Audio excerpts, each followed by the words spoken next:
शरीर का असली मालिक रात के लगभग 11:30 बजे थे और छोटे से अपार्टमेंट के बेडरूम में अजीब सी खामोशी जम चुकी थी।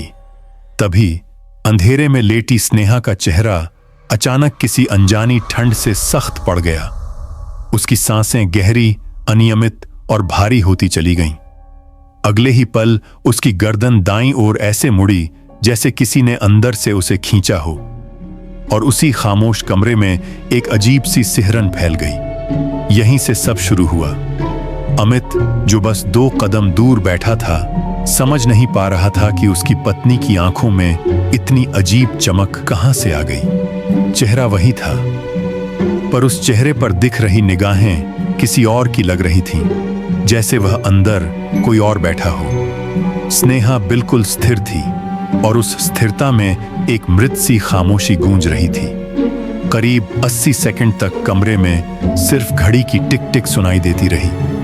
फिर बिना हिले, बिना पलक झपकाए, स्नेहा के होंठ धीरे धीरे हल्के और किसी अनजानी सिहरन के साथ ऊपर उठे।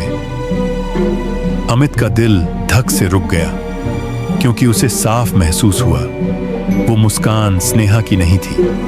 पिछले कुछ हफ्तों से स्नेहा अक्सर रात में अचानक जाग जाती थी।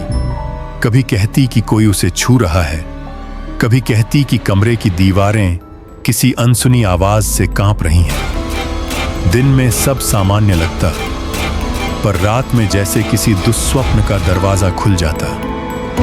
अमित इसे थकान समझकर अनसुना कर देता था, लेकिन आज जो हो रहा था वह किसी सामान्य वजह से समझाया ही नहीं जा सकता था। धीरे धीरे कमरे का तापमान गिरने लगा।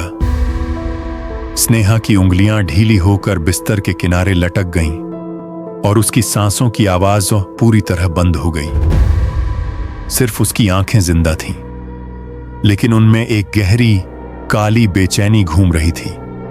ऐसा लग रहा था जैसे किसी अदृश्य छाया ने उसके शरीर के अंदर जगह बना ली हो। कुछ ही क्षण बाद उसकी धड़कन वापस आने लगी, धीमी पर भारी। उसी पल स्नेहा के होंठों ने फिर हल्की हरकत की, जैसे कोई अंदर से शब्दों को बाहर धकेल रहा हो। और फिर उसकी आंखों में एक पल के लिए स्नेहा की पुरानी पहचान लौटी। बस एक झलक, लेकिन उस झलक में डर था, गहरा, असहाय डर, जैसे वह अपने ही शरीर में कहीं कैद हो।